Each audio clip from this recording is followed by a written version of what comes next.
Hi అండి, welcome back to our channel జర చూడరాదే.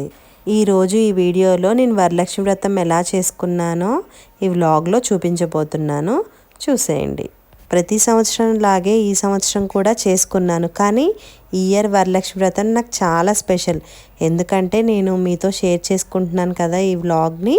So నాకు చాలా స్పెషల్ అనమాట ఈ ఇయర్. ముఖ్యంగా ఆడవారికి అన్ని పండగలలో వరలక్ష్మి వ్రతం అంటే ఎంతో ప్రీతికరం కదా. ఎందుకంటే సుమంగలిగా ఉండాలనే చేసే పూజ కదా. నా చిన్నప్పటి నుంచి మా మమ్మీ చేస్తే మా మమ్మీతో పాటు మేము చేస్తూ ఉండేవాళ్ళం. మా మమ్మీతో పాటు పూజ చేస్తూ పూజా విధానం కొంచెం నేర్చుకున్నాను నేను కూడాను. మా మమ్మీ అయితే లక్ష్మీదేవి ఫోటో పెట్టి ఆ ఫోటోకి పూజ చేసేది, ఆ ప్రసాదాలన్నీ చేసి పెట్టేది. అంతవరకు నాకు తెలుసు. ఇప్పుడు కలసం అయితే ఆనవాయి లేదు. నా పెళ్ళైన తర్వాత మా అత్తగారు చేసేదాన్ని బట్టి నేను నేర్చుకున్నాను అనమాట. మా అత్తగారు చేస్తారు, కలసం పెట్టి చేస్తారు. సో నేను మా అత్తగారిని చూసి అదే ఫాలో అవుతూ వచ్చాను. మా అత్తగారు అయితే కలశానికి అమ్మవారి ప్రతిమ పెట్టి దాన్ని అలంకరించేవారు ఫోటో పెట్టుకొని. వాటితో పాటు వాయనాలు ఇవ్వడం ఇవన్నీ నేను చేస్తూ వచ్చాను. నాకు 2 సంవత్సరాల నుంచి అమ్మవారి దగ్గర డెకరేట్ చేయడం, అమ్మవారిని అలంకరించాలని నాకు చాలా ఉండేది. సో చేస్తూ ఉన్నాను. పెద్దగా శారీ నేనేం డ్రేప్ చేయలేదు, జస్ట్ బ్లౌజ్ పీసెస్తో అయితే డ్రేప్ చేసేదాన్ని. ఇయర్ కూడా నేను అలాగే చేశాను అనమాట. చాలా సింపుల్ అండ్ ఈజీగా వచ్చేలాగా చేశాను, కానీ చాలా టైం పట్టేసింది నేను చేసేటప్పుడు. కానీ ఎంతైనా మన భక్తి అనేది మెయిన్ ఇంపార్టెంట్ కదండి. మనం ఎలా చేసినా ఒక పాజిటివ్ వైబ్రేషన్తో దేవుడి మీద భక్తితో చేయాలి. మనకు ఇలా చేయాలి అలా చేయాలని ఏమీ లేదు. మనకు నచ్చినట్టుగా మనకు వీలైనట్టుగా మనం ఒక భక్తి శ్రద్ధలతో చేస్తే చాలు. అమ్మవారిని కూడా చక్కగా అలంకరించేశాను నేను. నాకు లుక్ వైస్ అయితే చాలా బాగా నచ్చింది, బాగా డెకరేట్ చేశాను అనిపించింది. సో ఒక్కొక్కటి నెమ్మదిగా అన్నీ నేను అలంకరించుకుంటూ ఉన్నాను అనమాట. ముందు రోజే నేను ఈ రూమ్ అంతా క్లీన్ చేసి దేవుడి ఫోటో ఫ్రేమ్స్ అన్నిటికీ బొట్టు పెట్టేసి సిద్ధం చేసుకున్నాను. ఇవన్నీ నైట్ పెట్టేసరికి లేట్ అయిపోయింది. నెక్స్ట్ డే మార్నింగ్ లేచి ముగ్గు పెట్టేసేసుకొని ఆ తర్వాత పనులన్నీ స్టార్ట్ చేసేసాను. నేను వరలక్ష్మి వ్రతం రోజే అమ్మవారి దగ్గర డెకరేషన్ ఏంటి, కలసం ఏంటి అన్నీ ఆ రోజే చేసుకున్నాను. చాలా టైం పట్టేసింది నాకు. మా మమ్మీ వాళ్ళు కూడా హెల్ప్ ఉన్నారు. ఈసారి మా మమ్మీ, మా అత్తగారు, మా చెల్లి అందరూ నాకు హెల్ప్ చేశారు ఈ వరలక్ష్మి వ్రతానికి. ఒక పక్కన వంటలు అవుతుంటే ఒక పక్కనేమో అమ్మవారి దగ్గర డెకరేషన్ నేను చేస్తున్నాను. ప్రతిదీ అన్నీ మనం సిద్ధం చేసుకోవాలి కదా. బయట నుంచి అరటి మోదలన్నీ, ఫ్లవర్స్ ఏంటి అన్నీ తెచ్చుకున్నాను ముందు రోజే నేను. ఫ్లవర్స్ అయితే ఈ టైంలో చాలా ప్రైజెస్ ఎక్కువ ఉంటాయి కదా, మరి డబల్ త్రిబుల్ అంతకన్నా ఎక్కువ ఉంటాయి ఈ టైంలో. ఇప్పుడు సీజన్ కాబట్టి తప్పదు కదండి, ఎలా అయినా అమ్మవారి డెకరేషన్ కోసం తెచ్చుకోవాల్సిందే మనం. నా దగ్గరున్న ఆభరణాలన్నీ అమ్మవారికి అలంకరించేశాను. దాంతోపాటు కలసం కూడా ముందుగానే సిద్ధం చేసేసుకున్నాను. కలసానికి పసుపు రాసి బొట్టు పెట్టి ఆకులు చుట్టూ వేసి అందులో కొంచెం వాటరు, పసుపు, కుంకుమ, కాయిన్ కూడా వేసుకోవాలని చెప్పారు మా అత్తగారు. సో నేను వేసేసుకున్నాను. బ్లౌజ్ పీస్ ఉంది, దాన్ని కోన్ టైప్లో చేసి కలసానికి పెడతాం కదా బ్లౌజ్ పీస్, అది కూడా నేను పెట్టేసుకున్నాను అనమాట. పసుపు వినాయకుడిని చేశాను, గౌరీదేవిని చేశాను. పసుపుతో అన్నీ సిద్ధం చేసేసుకున్నాను నేను. ఏది మర్చిపోకుండా మనం పూజ సమయంలో ఏదన్నా మర్చిపోకుండా ముందుగానే అన్నీ సిద్ధం చేసి పెట్టుకోవాలి. సో నేనేం చేశానంటే, నా దగ్గర రూపు ఉంది కదా, ఆ రూపుకి 11 పోగులు దారం కట్టి ముందుగానే దాది కూడా సిద్ధం చేసేసుకున్నాను. ఫస్ట్ అమ్మవారికి వేసిన తర్వాత నా మెడలో వేసుకుంటాను. తర్వాత చామంతి పువ్వు దండ ఒకటి కట్టాను. ఆ కట్టిన దండని అమ్మవారికి అలా అలంకరించేశాను అనమాట. మన దగ్గర గోల్డ్ ఉంటే అది ముందు రోజే పాలల్లో కడిగి మనం ఆల్రెడీ యూజ్ చేసింది అయితే వేసుకోవచ్చు. అది అమ్మవారికి ప్రతిమకి వేస్తున్నాను. మామూలుగా కొత్తదైతే మటుకు మనం కలసానికి పైన పెట్టేసుకోవచ్చు.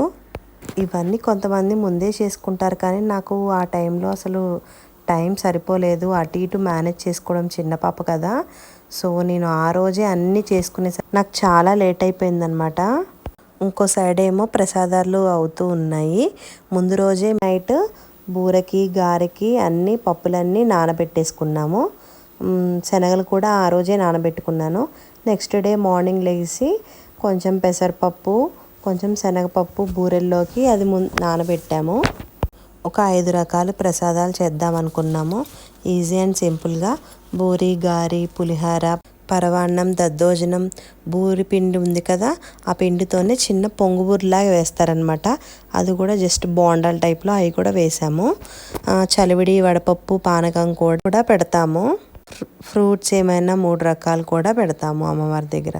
మన వీళ్ళు బట్టి మనం తెచ్చుకునే దాన్ని బట్టి మనం పెట్టుకోవడమే. ఎక్కువ పెట్టాలి తక్కువ పెట్టాలని ఏం లేదు. నేనైతే నిండుగా పెట్టాలని పెట్టాను అనమాట. ఒక 50% డెకరేషన్ మొత్తం ఫినిష్ అయిపోయింది. ఇంకా పీట చుట్టూ ఫ్లవర్ డెకరేషన్ చేశాను.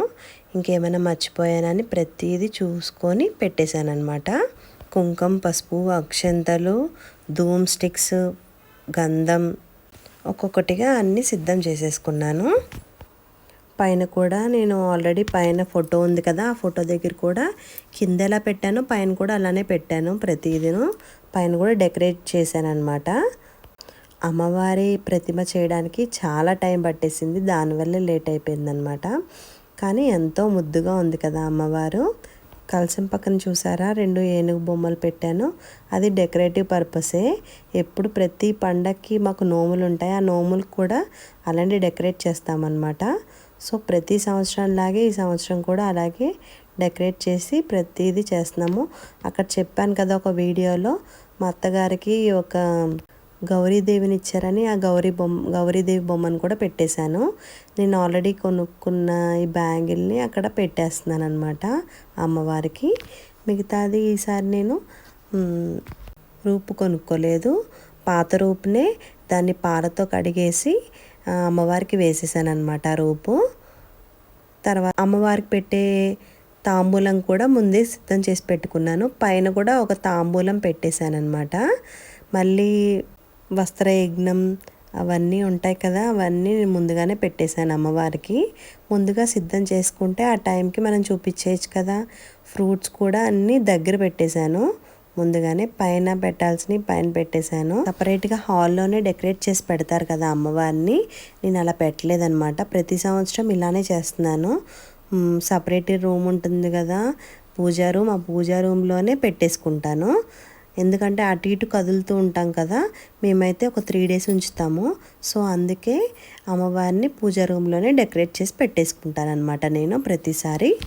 ఏం ఫ్రూట్స్ పెట్టినా ముందుగానే మనం వాష్ చేసి పెట్టుకోవాలి, దేవుడి దగ్గర కదా, సో వాష్ చేసే పెట్టుకోవాలి.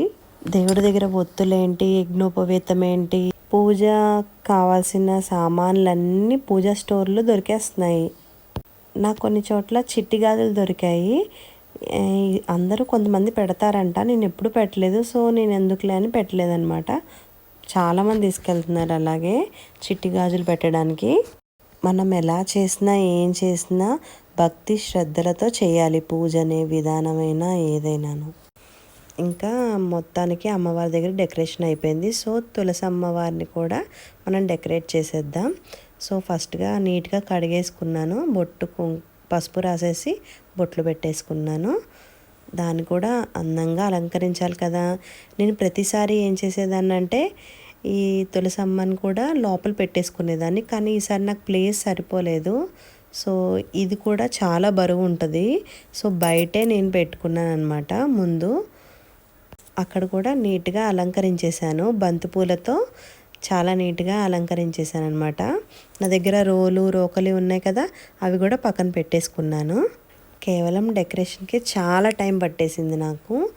వంట పక్కన అవుతున్నా ఓ పక్కన డెకరేషన్కి చాలా టైం పట్టేసింది అనమాట. ఎలా అయితే ఏంటి అమ్మవారిని, తులసి అమ్మవారిని కూడా నేను అందంగా అలంకరించేశాను. పూలతో, పసుపు కుంకుమతో అన్నిటితోనూ డెకరేట్ చేశాను అమ్మవారిని. చూసారు కదా, ఇది నేను ఇంటి ముందు వేసిన ముగ్గు. తులసమ్మ దగ్గర మా అత్తయ్య గారు వేసేసారు. ఇది అయిపోయాక నేను ఫ్రెష్ అప్ అవ్వడానికి వెళ్ళాను. మా పాపని కూడా రెడీ చేసి, మా పాపకు కూడా ఫస్ట్ మా పాపకే ఇద్దామని తాంబూలం అనుకున్నాను. సో నేను ఈ గ్యాప్లో నేను రెడీ అయిపోయాను అనమాట. నా get ready with me video కూడా పోస్ట్ చేశాను, చూడకపోతే ఒకసారి బ్యాక్ వెళ్ళి చూసేయండి. సో పూజ స్టార్ట్ అయిపోయింది. అమ్మవారి దగ్గర మెయిన్గా నేను లోటస్ పెట్టడం మర్చిపోయాను, అది కూడా పెట్టేశాను అమ్మవారి దగ్గర. ఇప్పుడు పూజా విధానం అన్నీ బుక్ చూసి చదివానమాట.